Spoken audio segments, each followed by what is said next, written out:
this edition of World Crisis Radio. This is Webster Tarpley reporting from Washington, D.C. As the world is aware, here in the capital of the United States, chaos and anarchy loom on the part of an unpopular and doomed minority made up of marginal forces in the society, far away from the main lines of national development, rural backwaters, and forces whose program comes down to living in the past, have shut down the federal government and are now threatening to bankrupt the United States of America, to drive the United States into default and bankruptcy. These are anarchists. They are extremists. There are no conservatives, or very few, left in the Republican Party. This is not a fight between conservatives and radicals. It's a fight between reactionaries and fascists. The reactionaries, of course, people like Mitch McConnell, like McCain, like Corker, like Lindsey Graham. Those are reactionaries. They're bad enough, God knows. But then we have the fascists, the House Tea Party caucus, Ted Cruz and his ilk. And, of course, little Rand Paul is shuttling back and forth between them like the squirrel on the world tree in the Nordic myth. He's going back and forth, telling each one what the other one is doing. It is a threat to democracy, and the theme of our broadcast today is this threat to constitutional democratic government must be responded to by powerful and timely executive action.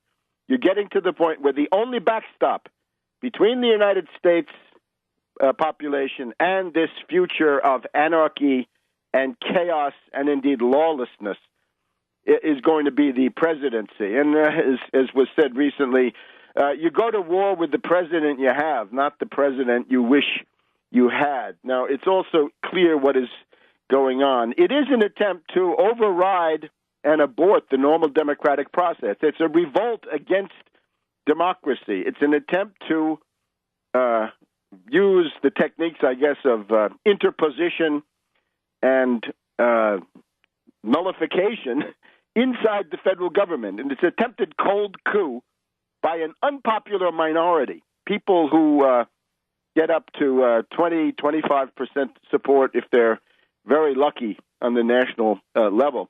They're seeking to wipe out laws that God knows have been hashed for 5 or 6 years, passed by the House, passed by the Senate, approved by the Supreme Court, another presidential election, on and on and on. And, of course, in the process, these rebellious forces, these anarchs, are attempting to cancel out more laws that are in force. It's ironically this group that always makes such a pompous parade of their love for the Constitution. Those same characters are now showing that what they use the Constitution as a kind of a cloak for their intentions of anarchy. Now, in terms of the details, 3 names: Koch, Cruz, and DeMint. This clique. It was all clear, and listeners have heard it in the past, that Senator DeMint of South Carolina, cradle of secessionism, don't ever forget it, and the most foreign of all states, the state that is most dominated by foreign economic interests, if you've ever been there, not very American down there, mostly owned by foreigners. So Senator DeMint of South Carolina had become recognized as the paymaster for the Koch brothers on Capitol Hill, these predatory, reactionary, and worse, billionaires seeking to abort the democratic process, seeking to buy pieces of the government. DeMint was their paymaster, and he was already into this racket of financing primary challenges against existing, more traditional Republican reactionaries. But now DeMint, apparently, in order to better direct the subversive efforts, has retired from the Capitol Hill field. He's just gone down the hill to the Heritage Foundation over by Union Station.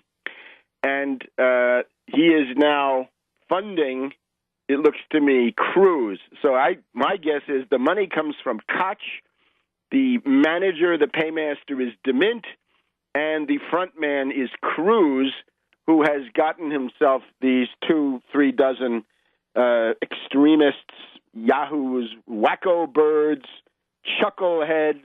We have some other names for them, too, in the House Tea Party caucus, the fascists, in other words. So these people are backed up by the money conduit known as the Senate Conservatives Fund. We've got Heritage Action in the picture. We've got the Club for Growth. And according to studies that have been done of some of these groups, this is not really the Republican Party. These are people who are, if anything, hostile and suspicious vis-a-vis the traditional Republican Party. They don't care about winning. They care about, the great refusal, right? This makes them more dangerous, right? They're acting out some kind of cosmic morality play. They're interested in some reality which is not of this world, and you can't have lots of people doing that and then expect to have a civil society. So there they go.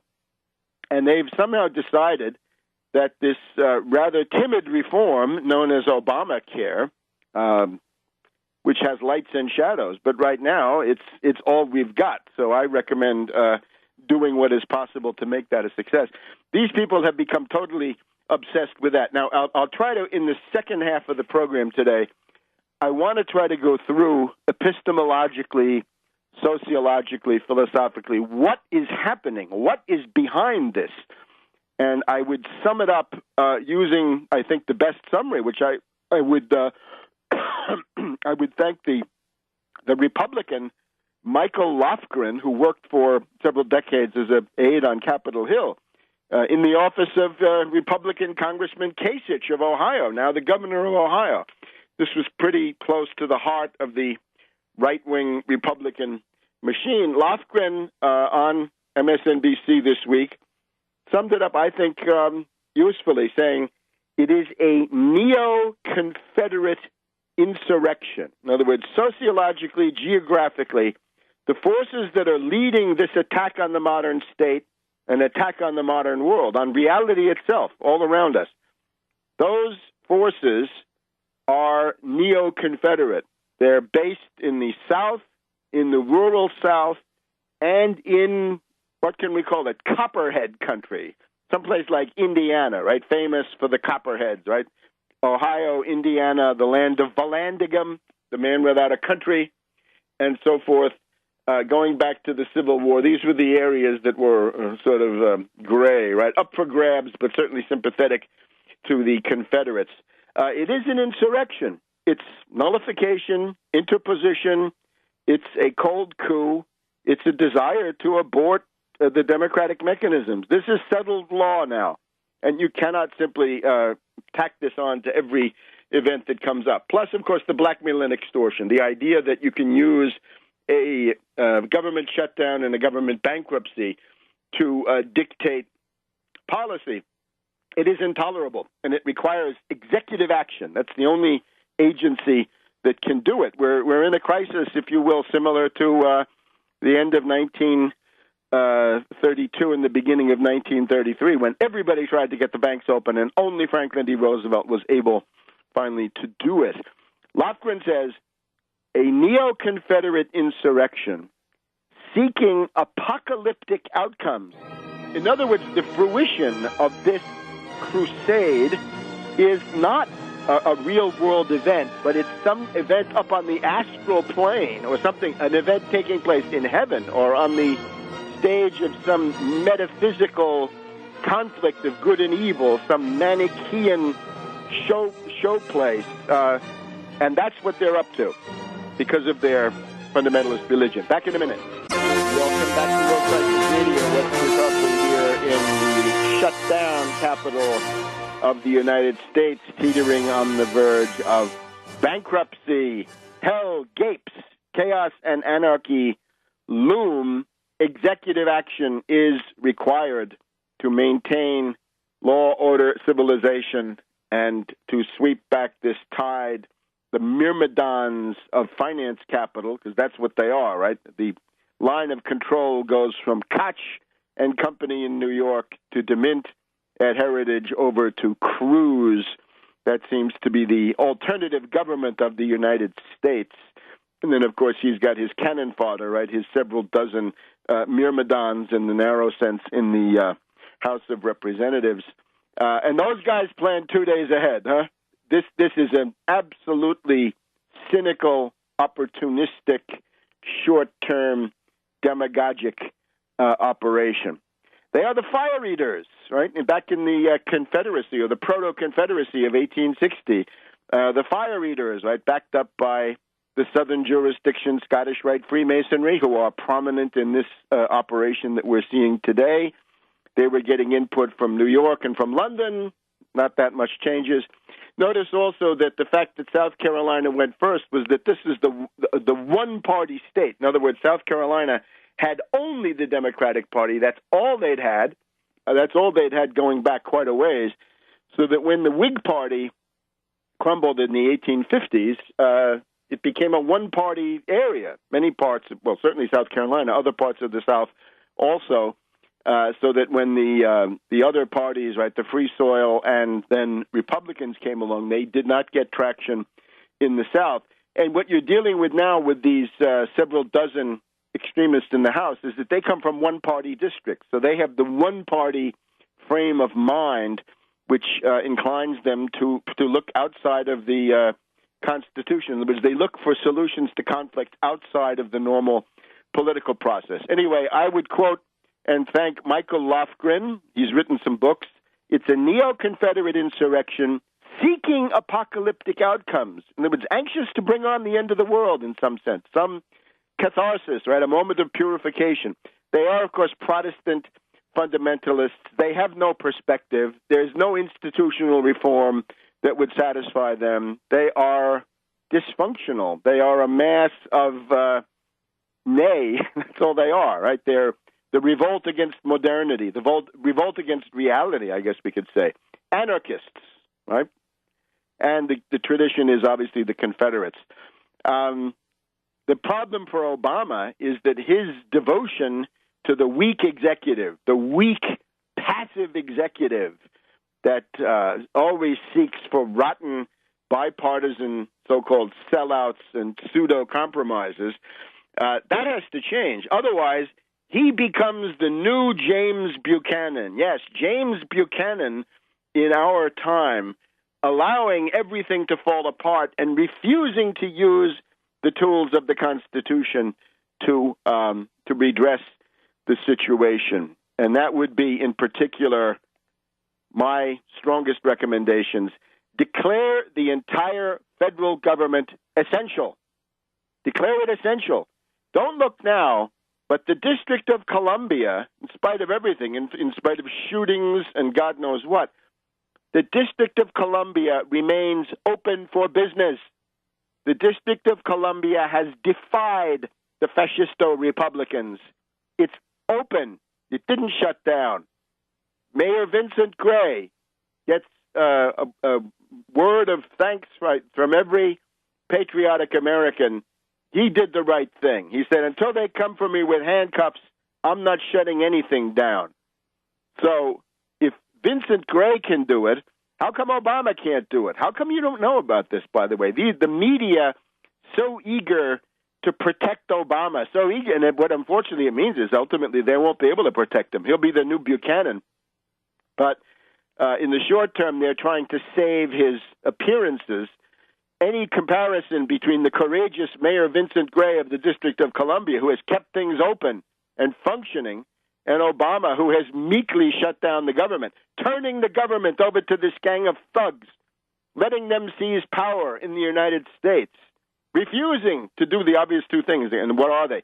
Declare the entire government essential, as Vincent Gray did in the district, right?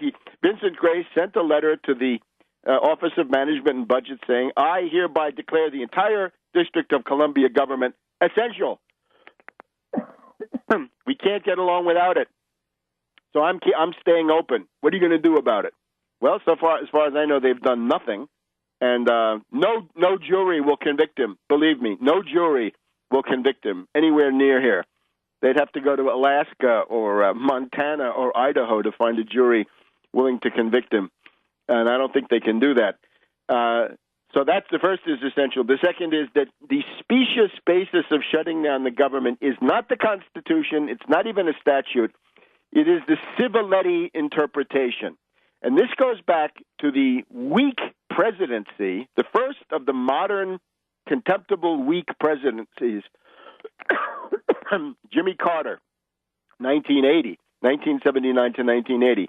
In the last breakup phase of the Carter regime, right, after the Malaise speech, after the firing of the entire cabinet, he got rid of Griffin Bell. He ended up with Benjamin Civiletti. And Benjamin Civiletti went back to the Anti-Deficiency Act of 1870. The Anti-Deficiency Act of 1870, which he interpreted, not that it says this, but that he claimed, Civiletti claimed, this was his reading, that if the spending authority runs out, the entire government must shut down. And then he was told, but that's out of the question. That's crazy.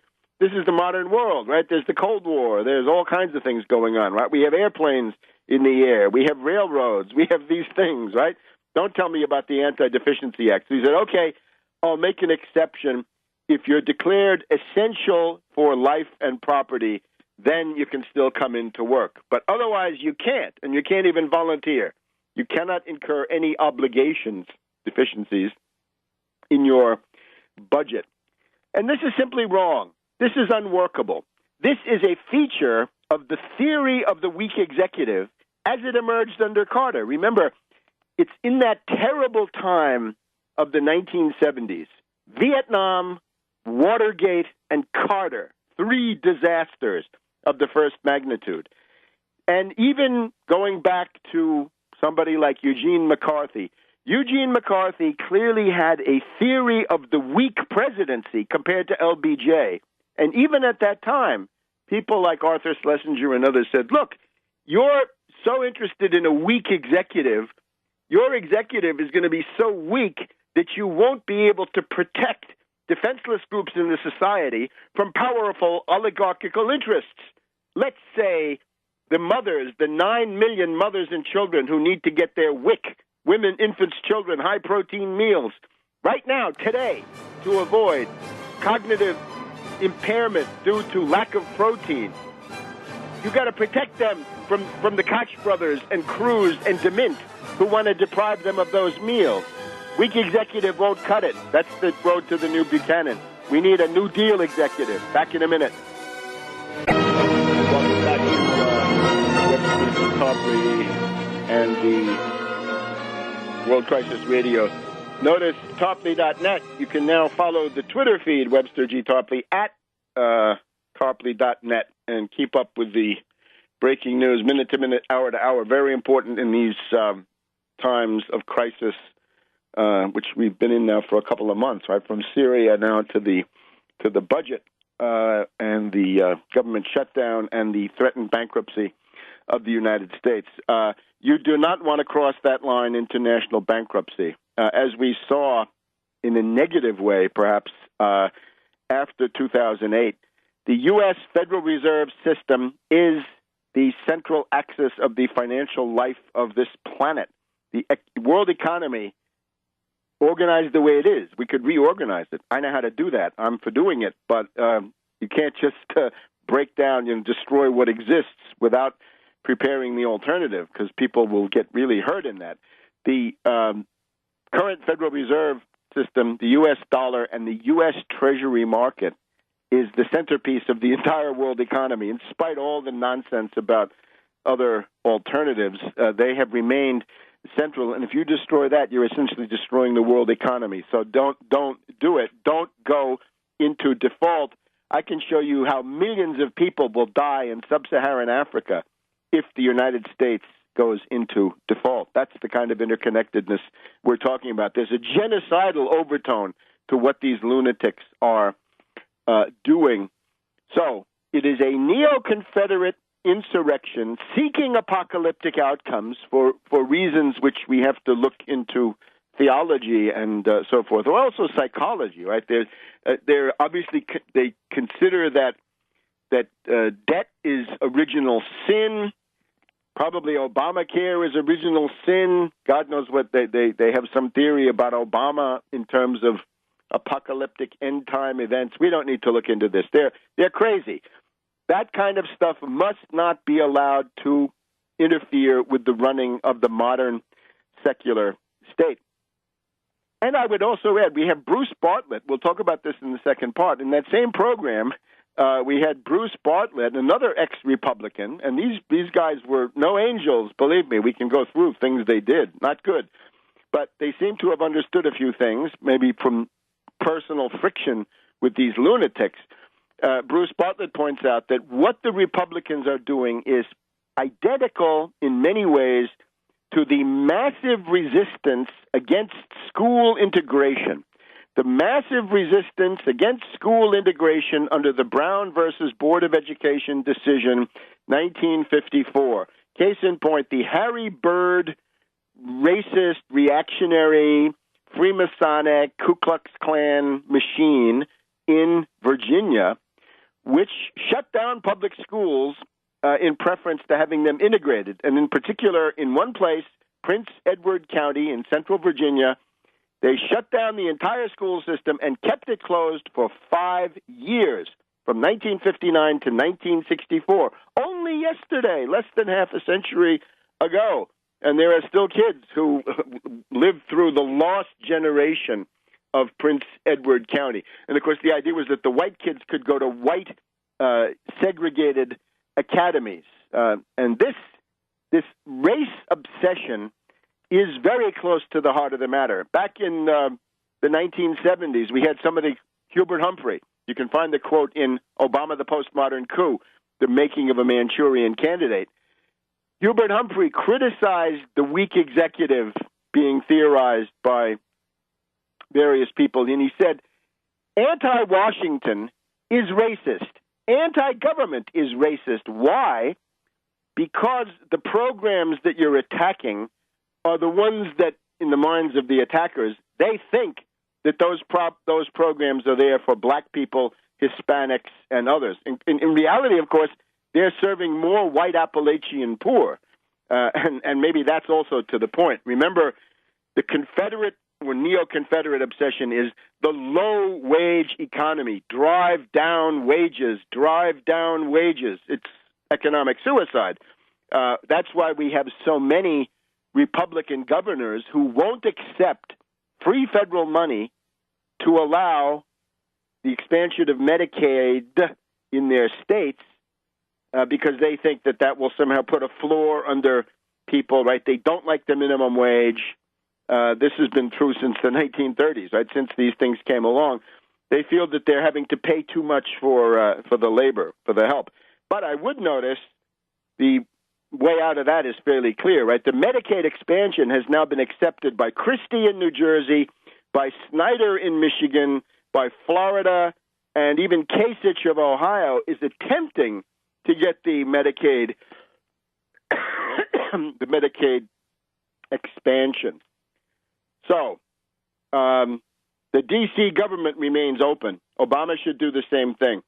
Declare all federal employees and all federal agencies and executive departments all essential. Overturn the Benjamin Civiletti erroneous crackpot opinions, which were they're a figment of the breakup of the Carter regime. They're the lasting aroma of the Carter malaise from 79, 80 into 81. Obama can call up Eric Holder and say, hey, Holder, get rid of those Civiletti opinions. You go home tonight and write a new opinion, and we're going to use that tomorrow to open up the government. Now, of course, Obama's deeply rooted political cowardice, his devotion to working across the aisle, bipartisanship with this gang of fascists and louts, impossible. So let's look into some of the overtones. one of our main theses here is that austerity kills, and austerity does kill.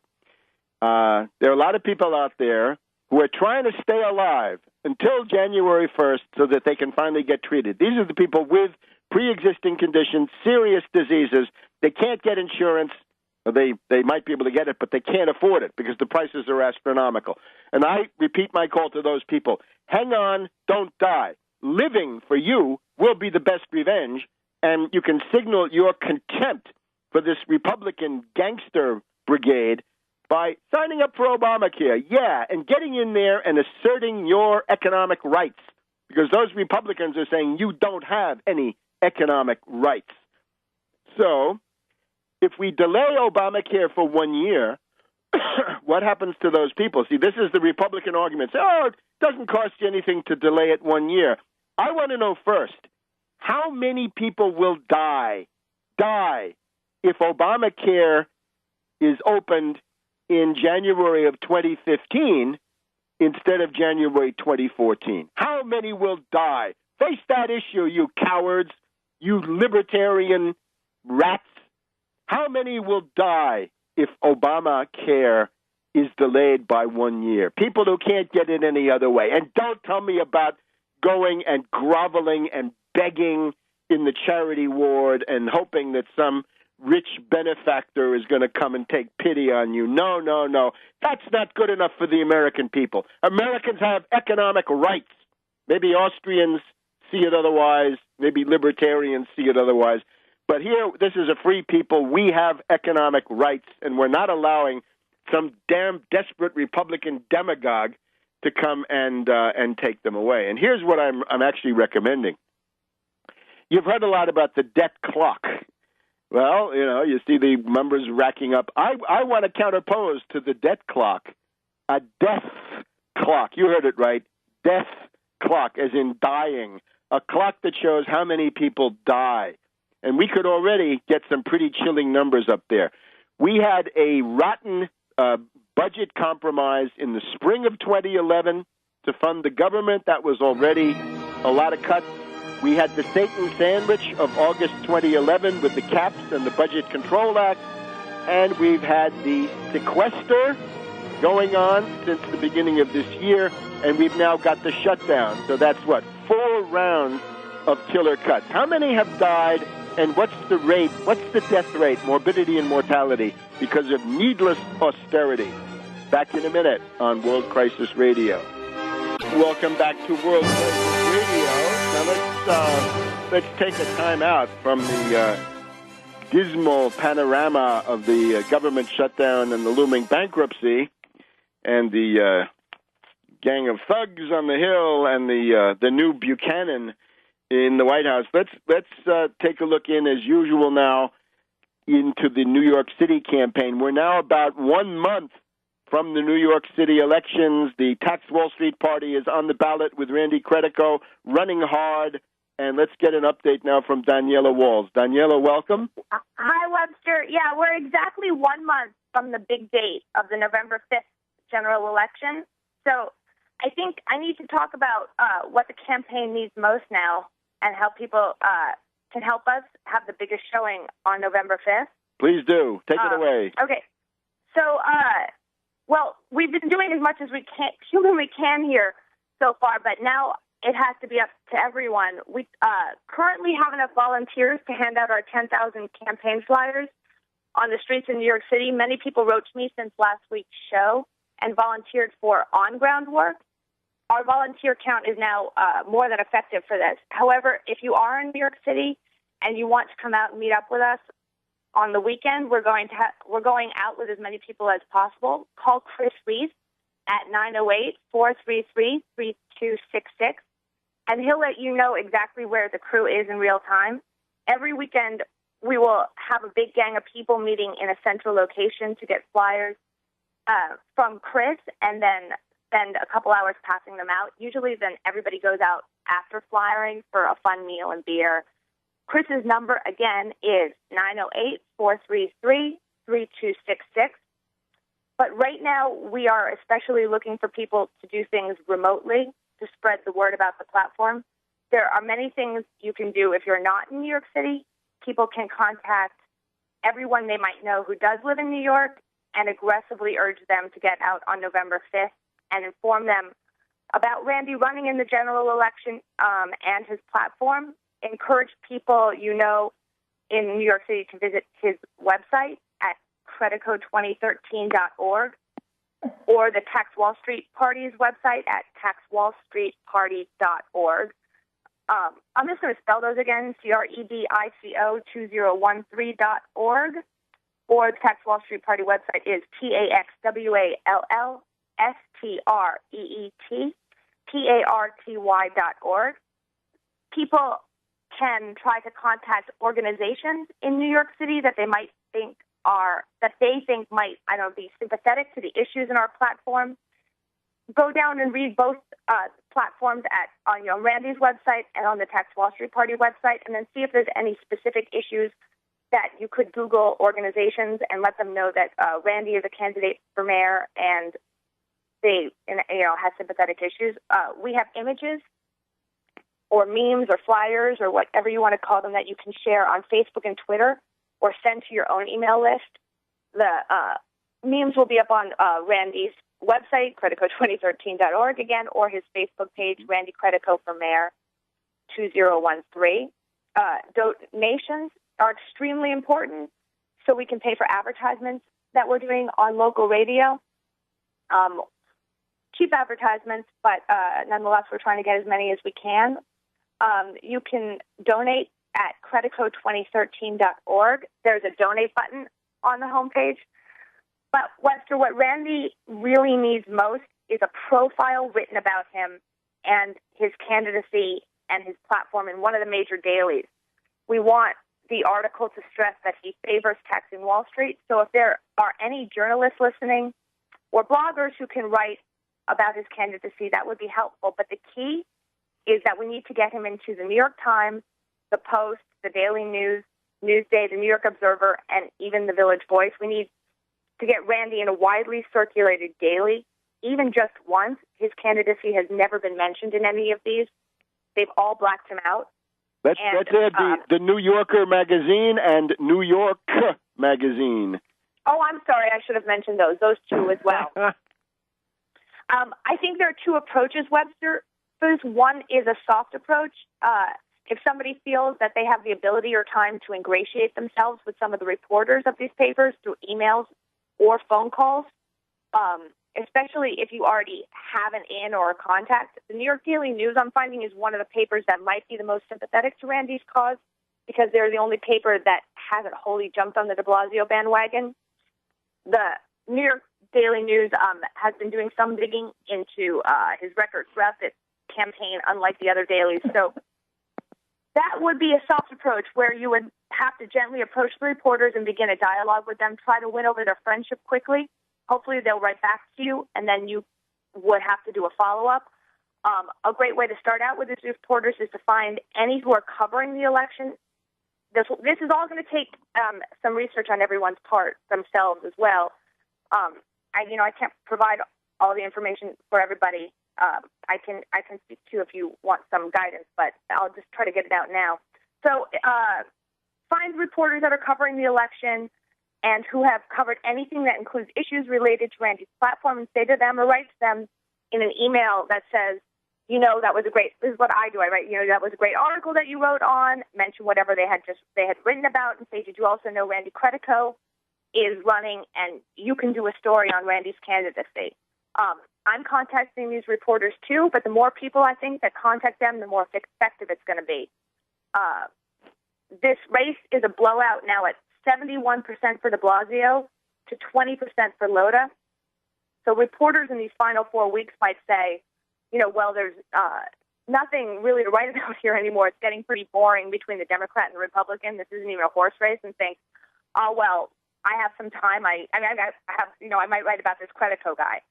So the soft approach is one approach, and they might totally ignore us, which won't be the first time, but I think it's also really worth trying. The other approach would be to bombard them via Twitter and Facebook and email, demanding coverage for Randy's campaign, to tweet at these news sources and these individual reporters, again, the list is, if anybody wants to write this down, the New York Times, the New York Post, the New York Daily News, Newsday, the New York Observer, and the Village Voice. I might even I should probably add a list of all the reporters just right on Randy's website at this point. Don't you think, Webster? So yeah, what I'm thinking is, looking back at that famous King Kong brochure that you helped to design, there's a bunch of endorsements there. And those are people that would carry weight with journalists, I would think. So maybe there's also the indirect method, which is, get, the one that occurs to me, I've seen him here a couple of weeks ago, Cornel West, right? Maybe Cornel West would like to follow up and at least guarantee that this program, you don't have to endorse Credico, you just have to say, this is a program that deserves to be heard, which is more or less what that Politicus had said, right? That this, this program compels attention, beyond any other thing. That King Kong ad that you're talking about is a great thing to send to the reporters, whether you just repost it or tweet that ad to them. And I'll try to get some of the celebrities who are friends with Randy and support him, like Cornel West, to make direct connections. But it's up to people, I think, en masse. I mean, sure. One of all people, one of the campaigns that is famous for this, or Ron Paul's people are famous for doing this. If he's excluded from a debate or his people aren't happy with the amount of coverage that he's getting, his people swamp those media sites. So if we could get Randy's platform in just one of these New York daily newspapers, they are read, Webster, by 500,000 people a day or more. The problem is that most people in New York City have no idea that Randy is even running in this race. When the people handing out flyers meet people on the street, they don't really know he's even running. And then they get excited as soon as they see the platform. But we need to get this platform into people's hands. Once Let they me see also it, they're suggest excited. here, one thing that's worked in Washington over the years is if you get up on an overpass with a banner during the morning rush hour, and it could just say, vote Credico November 5th, or just Credico. All of those tens of thousands of cars that go underneath see it. Right? So there are ways to compel attention. Anyway, we're out of time. That's a good idea. I'm going to send some guys up there to the overpass. But that's what I've got for now. So I'll talk to you next week, Webster. Great. Keep on keeping on. We'll see you soon. And we'll be back in a minute on World Crisis Radio. So welcome back to World Crisis Radio. Webster Tarpley here in Washington, D.C. So that's going to be very interesting. We're going to increase our engagement here on the New York City front in the critical last month of the campaign. This is now the time when the tax Wall Street party is going to make the big breakthrough. We're going to contribute everything we can to that. Now, just as an aside, right? What is being neglected here while we talk about whether to shut down the government or not, whether to go bankrupt or not, whether to let an unpopular and marginal minority control the entire United States government through kamikaze tactics of blackmail and extortion. What are the real issues here? The United States needs 30 million new productive jobs. What will they be doing? I'm asked. Yeah, they'll be building infrastructure. That is to say, a new national superhighway system, a new national rail system, commuter, freight, and passenger, the entire system of water projects, the ports, sewage plants, canals, inland waterways, all of that is at the point of collapse. That's got to be rebuilt. One example, since we're talking healthcare these days, this country needs about 250,000 new doctors trained state-of-the-art in the next 5 or 10 years. We would need 1,000 new state-of-the-art hospitals. That's the kind of infrastructure we have to get to. If you want to put content into any kind of program for healthcare, Obamacare, Affordable Care Act, Medicare for All, my personal favorite, you're going to need 1,000 new hospitals to provide the facilities to make that right a reality. We would need to go for a crash program in fusion power, since that is now on the agenda internationally. But you see, we're prevented by this group of people As Rhett Butler says in the movie version, at least of Gone with the Wind, the Confederate program is the demand to live in the past. Now, what do the American people think about Obamacare? Well, they're voting with their feet, aren't they? If 7 to 8 million people go to the Obamacare portals, to the various exchanges, the websites, right? It's like Kayak. It brings together many things, but it does take a while. And 7 to 8 million, right, about half of that on the central federal one, and then the rest of it distributed through the states. That's obviously great interest. And there are 30 to 40 million people who lack insurance, and quite a few of them can get something. They can at least assert their right. They can get a toehold, a foothold. They can get their foot in the door for health care and avoid the pre-existing condition trap by going through this. So at the point we're at now, obviously, don't destroy it. Don't end it. Mend it.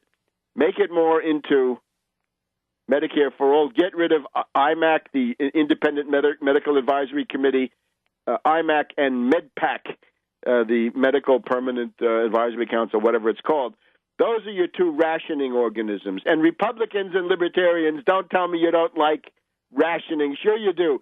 You want rationing by the so-called market, right, meaning by monopolists and speculators who control the market, right, an oligopoly. That's what you want. So don't tell me you don't like rationing when it's done by a government committee. Government committee might even be better than the wild free market stuff that you want when you're sitting there with nothing but your eyes to cry with. So there's no doubt if 7 to 8 million people came the first day, and Obama is justly criticized for not devoting political capital to announcing this, to beating the drum for it, to popularizing it, I think a good number of the 40 million are going to come forward over the next 6 months, and they're going to take it. And remember, if you can get any kind of health care, even somewhat sketchy, for $100 per person per month, that's a deal, because that's the rate on Medicare is, what is it now? It's about $125 or $130 per person per month. So Americans are voting with their feet. And what it shows is, in spite of all the hysterical Republican scare tactics and big lie propaganda, this is New Deal America. Americans believe, yes, they do, that they have economic rights. They may not be able to quote you the Franklin D. Roosevelt 8-point Economic Bill of Rights of January 1944, which fulfills the freedom from want provision of the Atlantic Charter of August 1941. It is the basis for U.S. victory over fascism in World War II. Our forefathers won those rights by defeating fascism on the battlefield. I wonder if Ron Paul has ever heard of fascism. There is something called fascism, Ron. You should look into it because it might be a little bit uncomfortable for you as you go into it. Now, the other thing, of course, is remember the cost of having the Tea Party control the government is the cost of learning Chinese, right? Obama not going to Asia, so he's not going to the Asia-Pacific Economic Cooperation meeting in Indonesia, and he's not going to the East Asia Economic Summit in Brunei. There were two reasons to go. Can't go because the Tea Party has shut down the U.S. government. And guess who's gloating? Hey, the People's Republic of China is gloating over chaos in the U.S. And they're saying, look, these people belong to the past. They've had it. They're exceptional. Yeah, they're exceptional relics for the museum, right? For the dustbin of history, as was once said. So if you don't like that, you better do something. It's going to take 30 million jobs, but the first thing you got to do is to break the power of this lunatic clique that is controlling the government. Now, somebody pointed to me, Paul Craig Roberts, the distinguished. Paul Craig Roberts says Obamacare benefits only two groups, the insurance companies, it's fair enough, and employers who drop workers to part-time. Well, the second point is nobody's forcing those employers to make people part-time. They decide to do that on their own. Why don't they take individual responsibility, huh? Hey, conservatives, individual responsibility if you make a worker from part-time to from full-time to part-time, because it's cheaper for you. You still decided to do it. Nobody made you do it.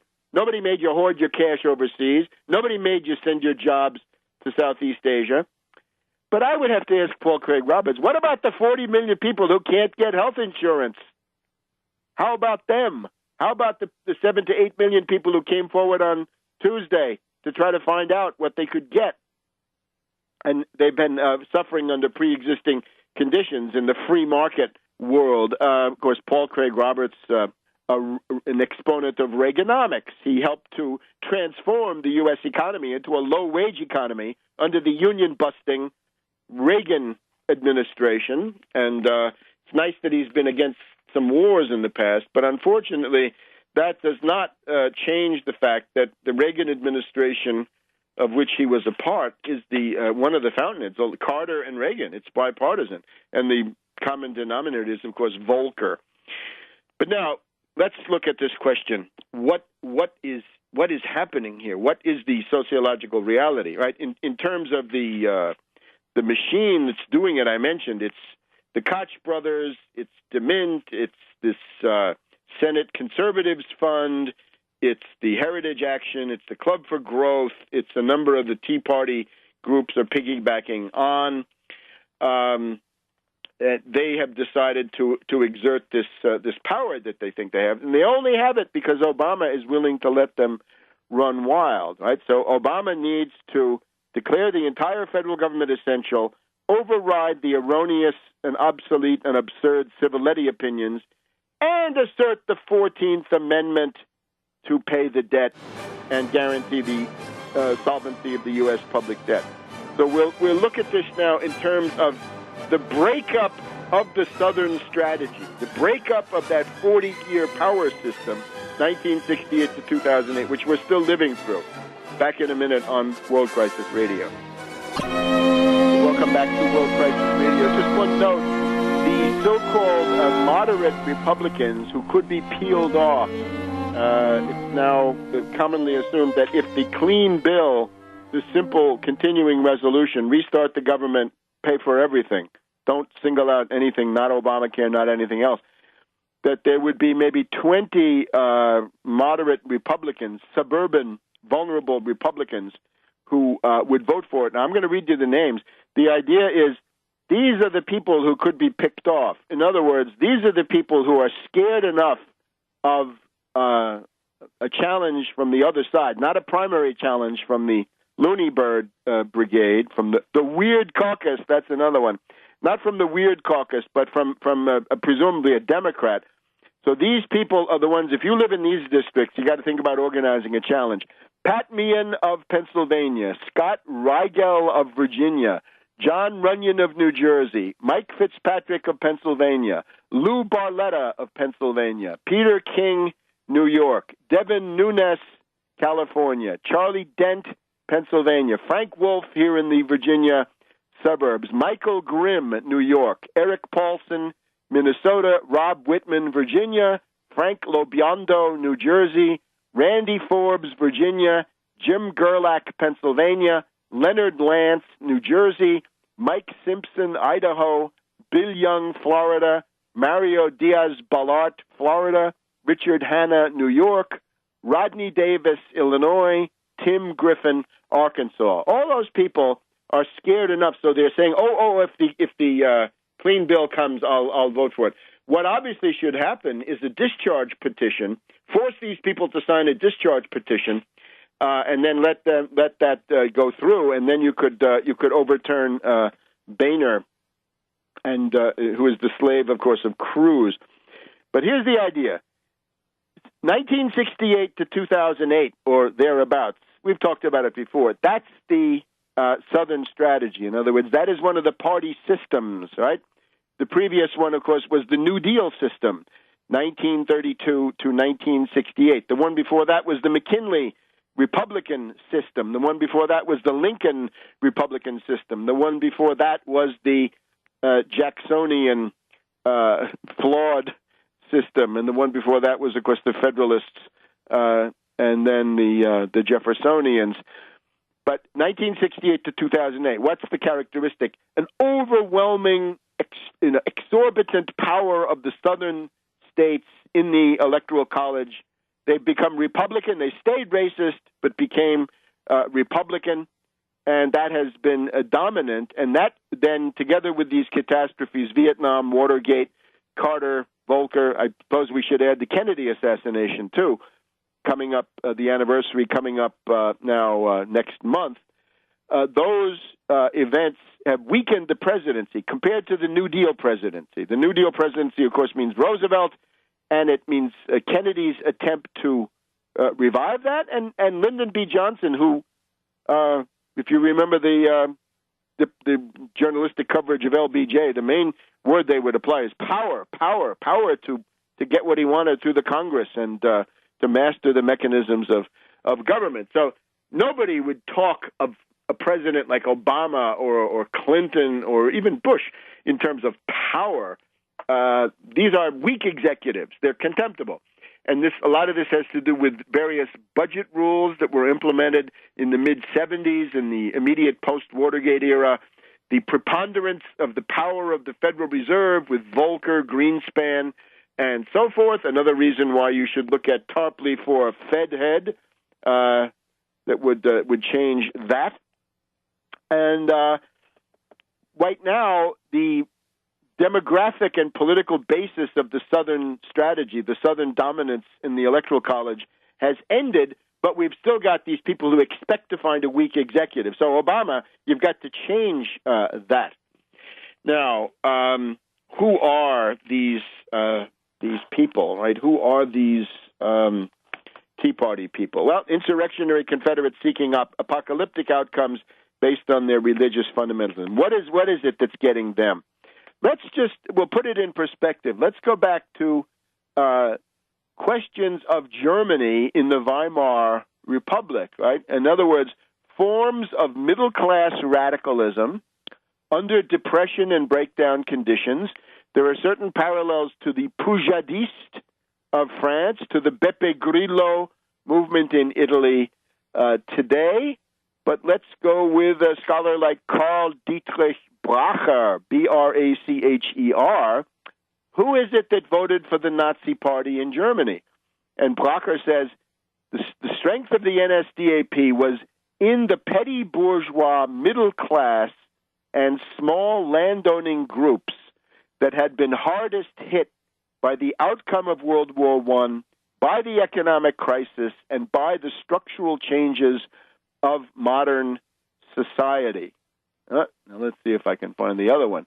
We then get a quote from Seymour Martin Lipset, right? The Harvard sociologist and historian, and he wants to give you a profile. And these are the somewhat simplistic profiles that you find, but still they guide us in the right direction, I think.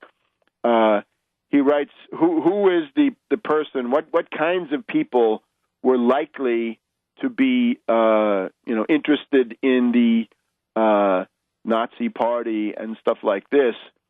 And let's see if we can find him. Okay, Seymour Martin Lipset says, the ideal type Nazi voter in 1932 was a middle-class, self-employed Protestant who lived either on a farm or in a small community and was opposed to the power of big business and big labor.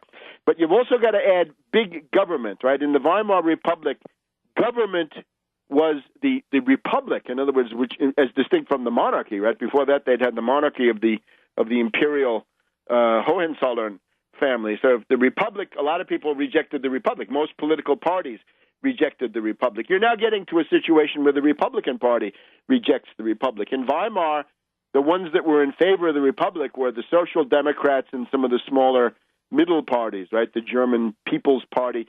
But the Nazis were against the republic, the communists were against the republic, and the landowner party, the German National People's Party, they were also against the republic. They wanted the Kaiser to come back. So you get the idea.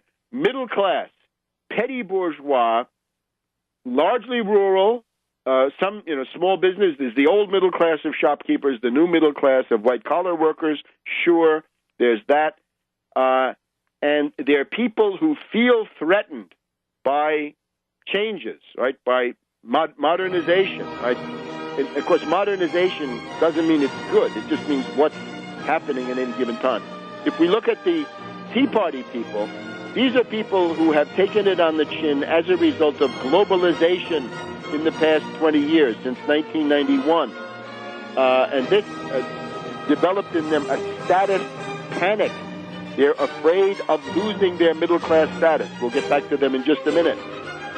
Welcome back to World Crisis Radio. So, getting to the heart of the matter, what's the sociology of this Tea Party? What are the deeper roots? That we can compare it to Germany, 1920s, 1930s. We can compare it to American South, pre-Civil War, and then 1950s, 60s civil rights era.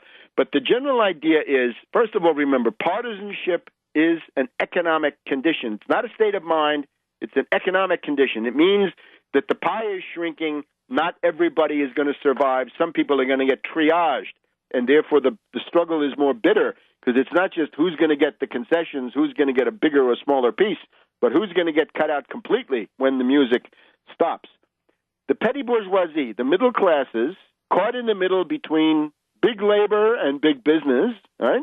If you will, in some places anyway, not here lately, because we don't have big labor anymore.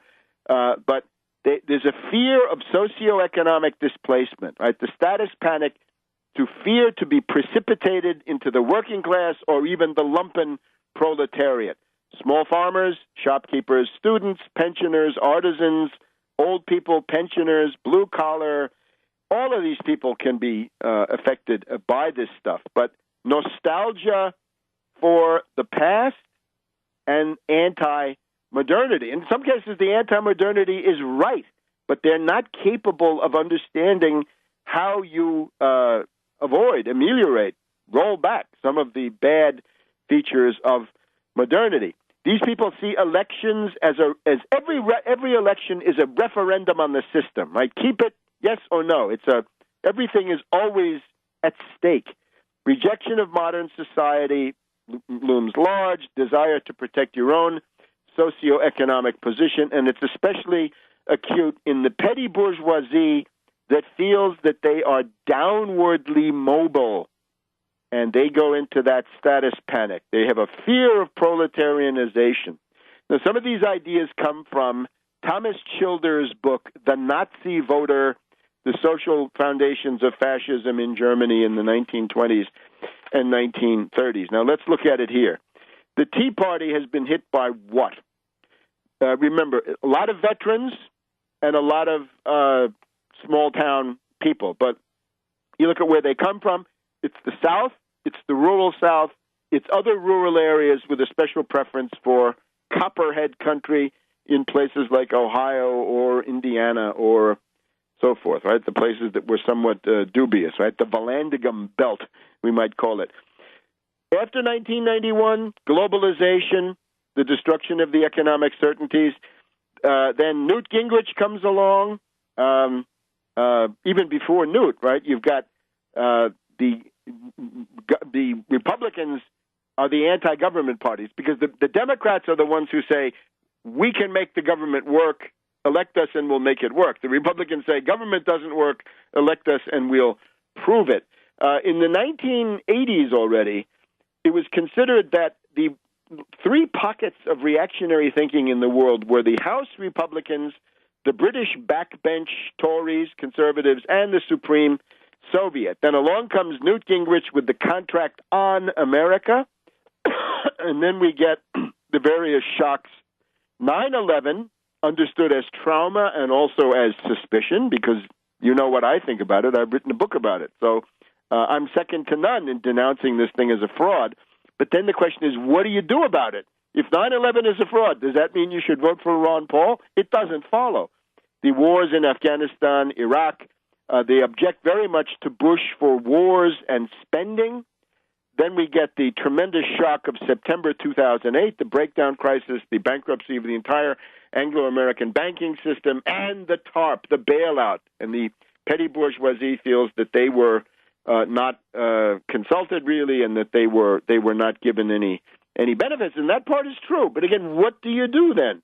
Do you become do you blame it on Mexican immigrants, or do you have a rational response? Then along comes Obama, and a lot of this, of course, a lot of what they object to is valid. But again, what do you do about that? Some of them I think they feel that the Southern strategy is over, that the dominance of the cultural, political world of the United States is over, and the demographic doom, right, that the white part of the United States is heading towards being a minority. And some people feel very, very concerned about this. So the party realignment goes on, and some of these people are less influential than they were. So go back to this Bartlett comment, right? The massive resistance to the Brown decision in 1954, and indeed the Harry Byrd organization, the Democratic Party of the state of Virginia. These are all Republicans now, needless to say. They shut down the educational system of Prince Edward County. Now, I would say, you look at this, it can be fought ideologically. I would go back to the famous Anton Erkelenz in the Weimar Republic. You can wage an ideological struggle against this, and you can point out to these people that they're wrong, right? They're misguided. They're not going to get what they want. I think some of them have passed that, right? They've gone into this idea that the material world is radically flawed and that human affairs are essentially impossible to improve. They're back. They're way pre-Dante, right, or what have you, right? They think that somehow this is going to be worked out, in some apocalyptic series of end time events. But the only thing you can do to calm this stuff down is to provide an economic recovery. In other words, you better provide 30 million new productive jobs and make that the centerpiece of popular attention. As Erkelenz said, you can't just polemicize against Hitler. You've got to stop the deflation. You've got to stop mass firings. You've got to stop the destruction of capital, wealth, jobs, and economic value. So ideology alone won't do it, right? It's going to take the 30 million jobs. Now, in terms of the roots of this, just to show you some of the more domestic ones, right, as distinct from the Weimar Republic ones. Always interested here, Fletcher Pratt, the short history of the Civil War, ordeal by fire. Right? If you look at what they're trying to do, it is the interposition and nullification of a law, right? But now they want to do it from inside Washington, not from some state capital. The problem that is posed in this, it's a very strange form of political behavior. You go back to secessionism itself, 1860 to 1861, these various southern states that leave the Union, essentially in two waves. It was not a majority. It was very hard to get a majority to vote for secession, and under any real election, they would not have been able to do this. But the question is, why did they do it? As Fletcher Pratt asks, why did the Confederate leaders deliberately submit their states, their homes, and everything they held dear to the hazard of a civil war that was bound to be long and desperate and might very easily be ruinous? And he points out, the slaveholding states had always been tenderly handled within the Union. They had received more than justice. The successive compromises on the slave question, and by this he means the 3/5 compromise in the Constitution, the Missouri Compromise, the Compromise of 1850, the Kansas-Nebraska Bill, the Dred Scott decision, the Fugitive Slave Law, all of these were surrenders by the North. They were accompanied by Southern promises that no more would be asked. The slaveholders and their Northern allies had a clean majority in the Congress elected with Lincoln. The only way Lincoln could govern was when they left, and they did leave. The prevailing opinion was that the abolitionist president was headed to be a weak executive. The North had sold out everything, and nevertheless, they say, that's the last straw. Lincoln is elected, we're leaving. little bit like what we see in Washington today. Back in a minute. Welcome back to World Crisis Radio. Got to rush through some of this stuff, but let's try to discuss as much as we can. Why did the South secede? What a miscalculation. Many thought that there would be no civil war, that, let the Erring sisters go. That was going to be the line, and it was not the line. Even after Fort Sumter, many in the South thought there would be no civil war.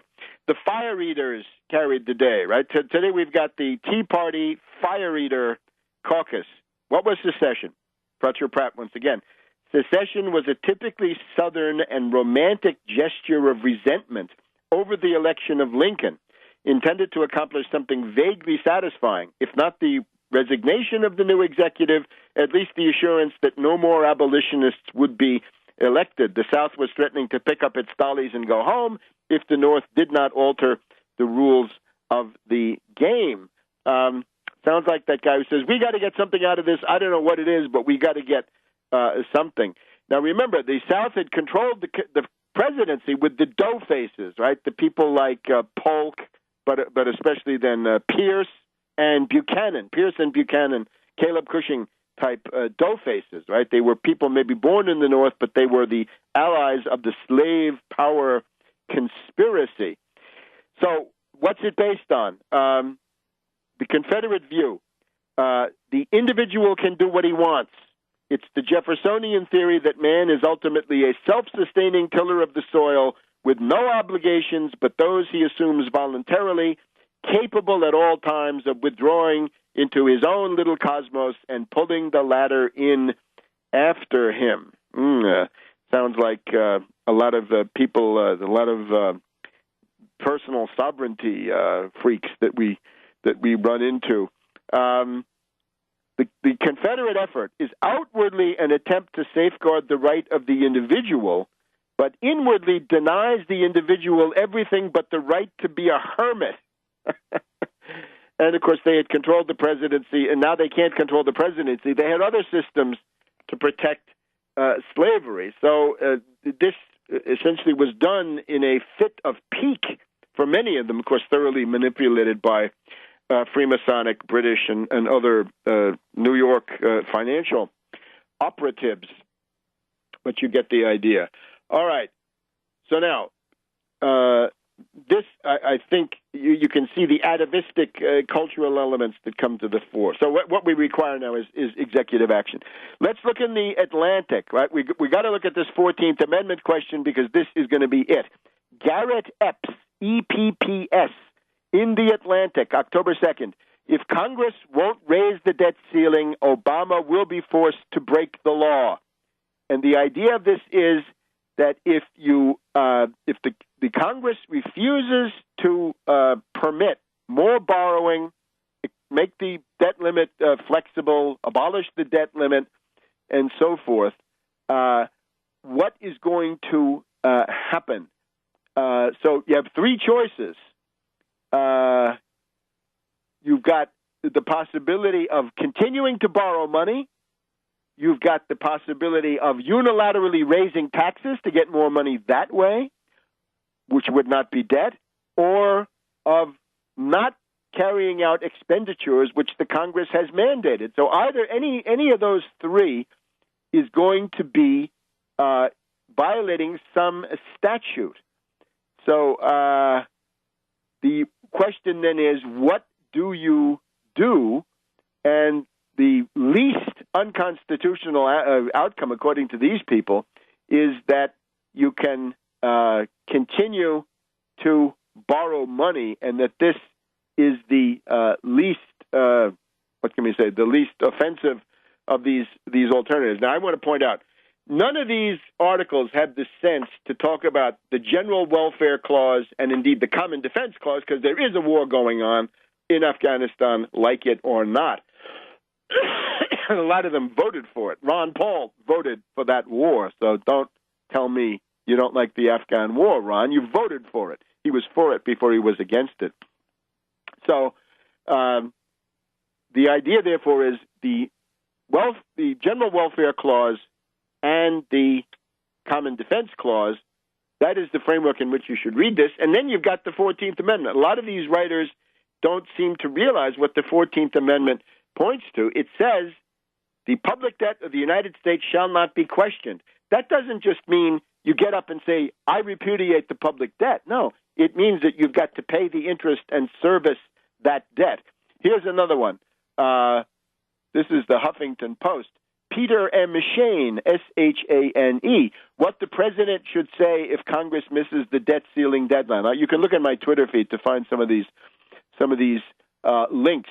He says there is no clear law to guide actions. This is in the form of a speech by the president.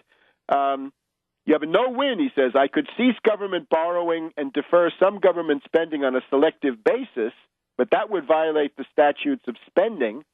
I could disable government programs. I could continue under the 14th Amendment, and then I'll be violating the statute. But, of course, the 14th Amendment takes precedence over the statutes. And you are the magistrate required to take care that the laws be faithfully executed. And the conclusion here is, and this is in the form of a speech by the president, I have thus decided to continue borrowing funds on behalf of the United States in order to repay those debts that have already been incurred pursuant to law and to continue those government programs Congress has already authorized.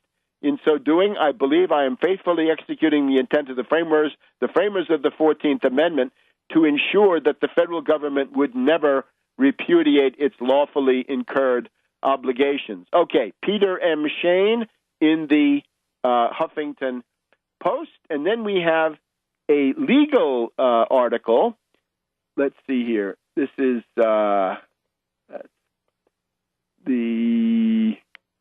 where is it? We got one more. We got an article from a couple of people at the Columbia Law Review. Let's get to them.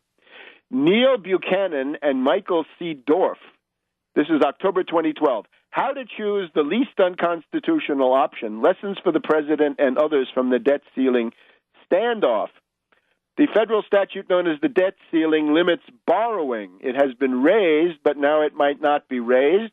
The article analyzes the choice for the president, which he nearly faced in the summer of 2011, which still could occur. A trilemma. The trilemma offers three unconstitutional options. I don't agree, but ignore the debt ceiling and unilaterally issue new bonds. This overrides the statute of the debt ceiling.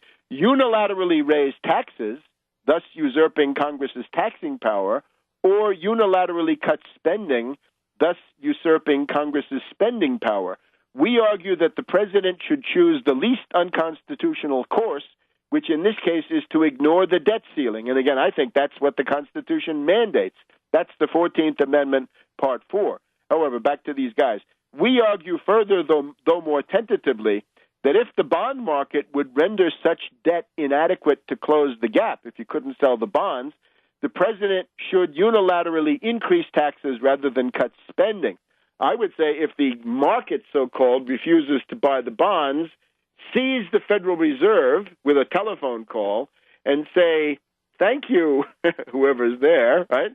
I hesitate to say who it might be, but suppose it's still Bernanke. Hey, Bernanke, it will be until January. Bernanke, we're going to have a debt auction. We're going to sell some Treasury bonds today, and you're going to buy them, and here's the interest rate that we want. Now, the answer to this is quite weak. It's practically non-existent.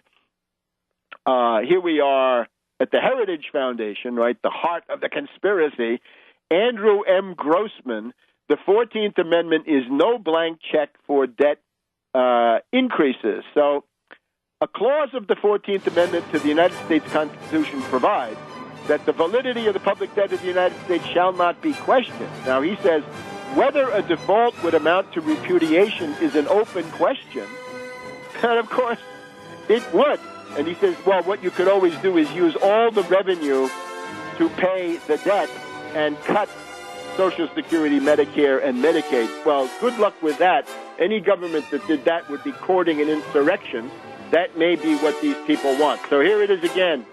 declare everybody essential, overturn civil levy, reopen the government, obey the 14th Amendment, and pay the debt. And at that point, you will have broken the power of this absurd, unpopular, marginal, rear guard Neoconfederate minority, which is attempting a coup from inside the public institutions. Back next week. See you then. 32 in the beginning of 1933, when everybody tried to get the banks open, and only Franklin D. Roosevelt was able finally to do it. Lofgren says, a neo-Confederate insurrection seeking apocalyptic outcomes. In other words, the fruition of this crusade is not a real-world event, but it's some event up on the astral plane or something, an event taking place in heaven or on the stage of some metaphysical conflict of good and evil, some Manichaean show place, and that's what they're up to because of their fundamentalist religion. Back in a minute.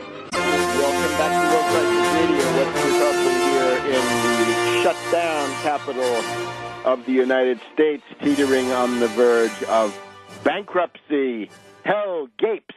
Chaos and anarchy loom.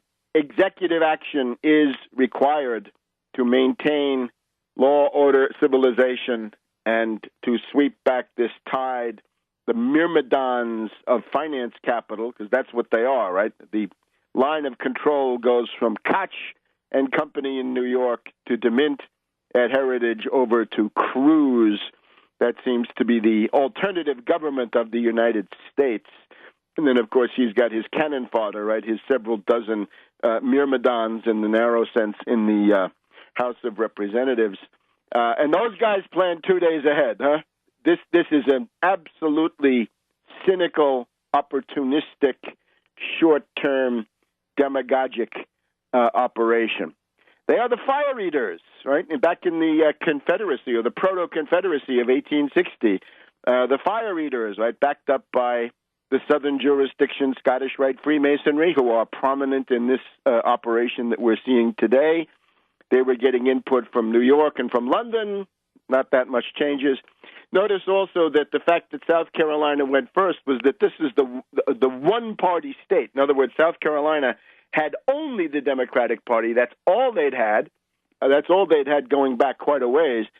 So that when the Whig Party crumbled in the 1850s, it became a one-party area. Many parts, well, certainly South Carolina, other parts of the South also, so that when the other parties, right, the Free Soil and then Republicans came along, they did not get traction in the South.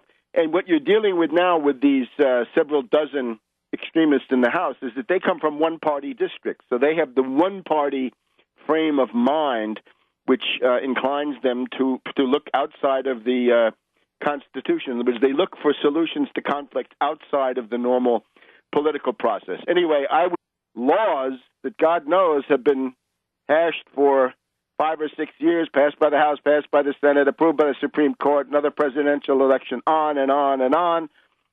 And, of course, in the process, these rebellious forces, these anarchs, are attempting to cancel out more laws that are in force. It's ironically this group that always makes such a pompous parade of their love for the Constitution. Those same characters are now showing that what they use the Constitution as a kind of a cloak for their intentions of anarchy. Now, in terms of the details, 3 names: Koch, Cruz, and DeMint. This clique. It was all clear, and listeners have heard it in the past, that Senator DeMint of South Carolina, cradle of secessionism, don't ever forget it, and the most foreign of all states, the state that is most dominated by foreign economic interests, if you've ever been there, not very American down there, mostly owned by foreigners. So Senator DeMint of South Carolina had become recognized as the paymaster for the Koch brothers on Capitol Hill, these predatory, reactionary, and worse billionaires seeking to abort the democratic process, seeking to buy pieces of the government. DeMint was their paymaster, and he was already into this racket of financing primary challenges against existing, more traditional Republican reactionaries.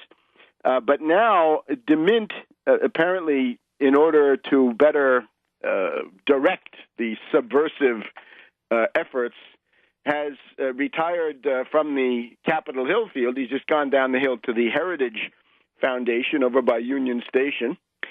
And he is now funding, it looks to me, Cruz. So my guess is the money comes from Koch, the manager, the paymaster is DeMint, and the front man is Cruz, who has gotten himself these 2-3 dozen extremists, yahoos, wacko birds, chuckleheads. We have some other names for them, too, in the House Tea Party caucus, the fascists, in other words. So these people are backed up by the money conduit known as the Senate Conservatives Fund. We've got Heritage Action in the picture. We've got the Club for Growth. And according to studies that have been done of some of these groups, would quote and thank Michael Lofgren. He's written some books. It's a neo-Confederate insurrection seeking apocalyptic outcomes. In other words, anxious to bring on the end of the world in some sense, some catharsis, right, a moment of purification. They are, of course, Protestant fundamentalists. They have no perspective. There's no institutional reform that would satisfy them. They are dysfunctional. They are a mass of nay. That's all they are, right? They're the revolt against modernity, the revolt against reality, I guess we could say. Anarchists, right? And the tradition is obviously the Confederates.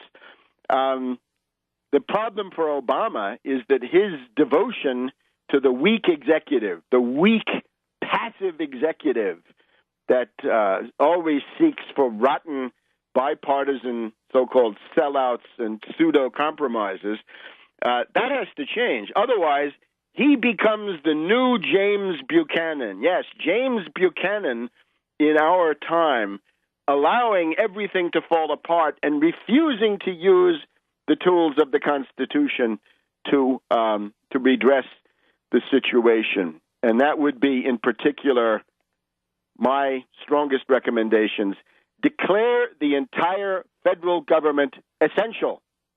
Declare it essential. Don't look now, but the District of Columbia, in spite of everything, in spite of shootings and God knows what, the District of Columbia remains open for business. The District of Columbia has defied the fascisto Republicans. It's open. It didn't shut down. Mayor Vincent Gray gets a word of thanks from every patriotic American. He did the right thing. He said, until they come for me with handcuffs, I'm not shutting anything down. So if Vincent Gray can do it, how come Obama can't do it? How come you don't know about this, by the way? The media so eager to protect Obama, so eager, and what unfortunately it means is ultimately they won't be able to protect him. He'll be the new Buchanan. But in the short term, they're trying to save his appearances. Any comparison between the courageous Mayor Vincent Gray of the District of Columbia, who has kept things open and functioning, and Obama, who has meekly shut down the government, turning the government over to this gang of thugs, letting them seize power in the United States, refusing to do the obvious two things. And what are they? Declare the entire government essential, as Vincent Gray did in the district, right? Vincent Gray sent a letter to the Office of Management and Budget saying, I hereby declare the entire District of Columbia government essential.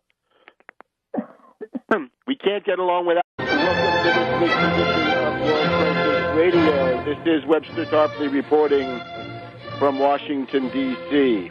As the world is aware, here in the capital of the United States, chaos and anarchy loom on the part of an unpopular and doomed minority made up of marginal forces in the society, far away from the main lines of national development. Rural backwaters and forces whose program comes down to living in the past have shut down the federal government and are now threatening to bankrupt the United States of America, to drive the United States into default and bankruptcy. These are anarchists. They are extremists. There are no conservatives, or very few, left in the Republican Party. This is not a fight between conservatives and radicals. It's a fight between reactionaries and fascists. The reactionaries, of course, people like Mitch McConnell, like McCain, like Corker, like Lindsey Graham. Those are reactionaries. They're bad enough, God knows. But then we have the fascists, the House Tea Party caucus, Ted Cruz and his ilk. And, of course, little Rand Paul is shuttling back and forth between them like the squirrel on the world tree in the Nordic myth. He's going back and forth, telling each one what the other one is doing. It is a threat to democracy, and the theme of our broadcast today is this threat to constitutional democratic government must be responded to by powerful and timely executive action. You're getting to the point where the only backstop between the United States population and this future of anarchy and chaos and indeed lawlessness is going to be the presidency. And as was said recently, you go to war with the president you have, not the president you wish you had. Now, it's also clear what is going on. It is an attempt to override and abort the normal democratic process. It's a revolt against democracy. It's an attempt to use the techniques, I guess, of interposition and nullification inside the federal government. And it's an attempted cold coup by an unpopular minority, people who get up to 20, 25% support if they're very lucky on the national level. They're seeking to wipe out. This is not really the Republican Party. These are people who are, if anything, hostile and suspicious vis-a-vis the traditional Republican Party. They don't care about winning. They care about, I guess, the great refusal, right? This makes them more dangerous, right? They're acting out some kind of cosmic morality play. They're interested in some reality which is not of this world, and you can't have lots of people doing that and then expect to have a civil society. So there they go. And they've somehow decided that this rather timid reform known as Obamacare, which has lights and shadows, but right now it's all we've got. So I recommend doing what is possible to make that a success. These people have become totally obsessed with that. Now, I'll try to, in the second half of the program today, I want to try to go through epistemologically, sociologically, philosophically, what is happening, what is behind this. And I would sum it up using, I think, the best summary, which I would I would thank the Republican Michael Lofgren, who worked for several decades as an aide on Capitol Hill, in the office of Republican Congressman Kasich of Ohio, now the governor of Ohio.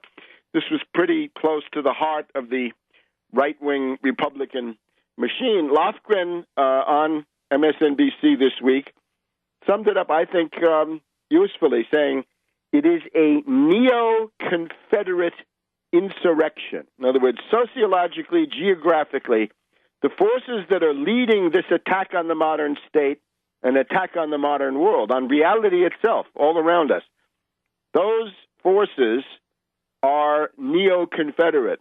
They're based in the South, in the rural South, and in, what can we call it, Copperhead country, someplace like Indiana, right, famous for the Copperheads, right?